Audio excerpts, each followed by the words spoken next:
నిజామాబాద్ జిల్లా ఎడపల్లి రెంజల్ మండల కేంద్రాల్లో కార్నర్ మీటింగ్ లో పాల్గొన్న కాంగ్రెస్ ఎంపీ అభ్యర్థి ఎమ్మెల్సీ జీవన్ రెడ్డి, ఎమ్మెల్యే సుదర్శన్ రెడ్డి. సందర్భంగా ఎమ్మెల్సీ జీవన్ రెడ్డి మాట్లాడుతూ రైతుల అప్పుల మాఫీ చేయమంటే రైతులు సోమరిపోతులు అవుతారన్న మోదీ, అదే మోదీ మరి పెద్ద పెద్ద వ్యాపారస్తులకు లక్షల కోట్ల అప్పులు మాఫీ చేసిన ఘనత మోదీకే దక్కిందన్నారు. రాబోయే వర్షాకాలం పంట సమయానికి రుణమాఫీ చేసి కొత్త అప్పు ఇచ్చే బాధ్యత మాది అన్నారు. కాంగ్రెస్ ప్రభుత్వం రాష్ట్రంలో ఉచిత విద్యుత్ను కొనసాగిస్తూనే ఉంటుందని అన్నారు. కార్యక్రమంలో కాంగ్రెస్ నాయకులు పెద్ద ఎత్తున పాల్గొన్నారు.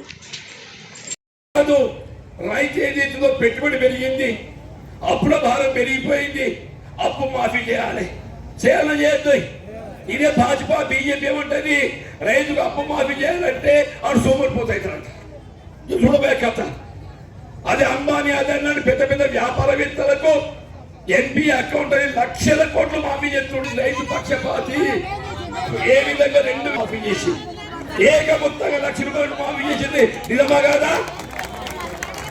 మళ్ళీ రేపు చెప్తున్నా, నేను పెట్టాను సుదర్శన్ రెడ్డి గారి సాక్షిగా, రాబోయే వర్షాకాల పంట ఆరంభం నాటికి ఖరీఫ్ పంట రైతు చెల్లించాల్సిన పంట కూడా మేము చెల్లించాల్సిన అవసరం లేదు.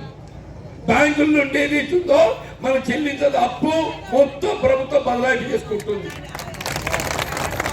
మనం చెల్లించే అప్పంతా మాఫీ చేసి మీకు కొత్తగా ఏదైతుందో అప్పిపోయే పార్టీ కాంగ్రెస్ పార్టీ అని చెప్పంటున్నారు. నిజమాబద్దమే?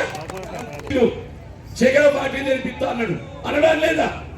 5 ఏళ్ళు గడిచిందయా, పోయినసారి మాటలా మీరు కొత్తగా వచ్చిండు, ఆ కవితమ్మ దొరుకుతాను చక్కెర ఫ్యాక్టరీ అమ్ముకుందాం అని మూసేసి. నిజమాబద్దమే? ఆ గోత్తని అమ్ముకుంటా నేను కొనుక్కుంటా చెప్పి 5 ఏళ్ళు కలిసి తెలిసినాడు.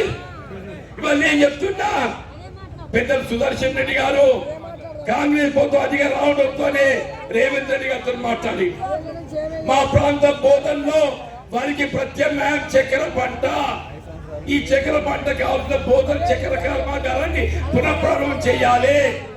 ఏడాదినంతం 25 డిసెంబర్లో సుదర్శన్ రెడ్డి గారు దయచేసి ఆలోచించండి చెప్పండి. రైతే గాని రైతు కూలే గాని 12 ఉపాధి ఖాళీ అవ్వ కాదు, కూలీ గిట్టుబాటు అయితే లేదు. ₹400 కూలీ తల్లి, ₹400 చెప్పండి. నేను కొంతమంది शेर बनी शेख बनी वो रही नील बटन उंडल हमारे कवाती बहना बाहर में जाते, उन लोग बीड़िया बनाते. जो बीड़ी बनाने वालों को जो है पेंशन होना नहीं होना, आज जो है तेलंगाना रियासत में, सिर्फ तेलंगाना रियासत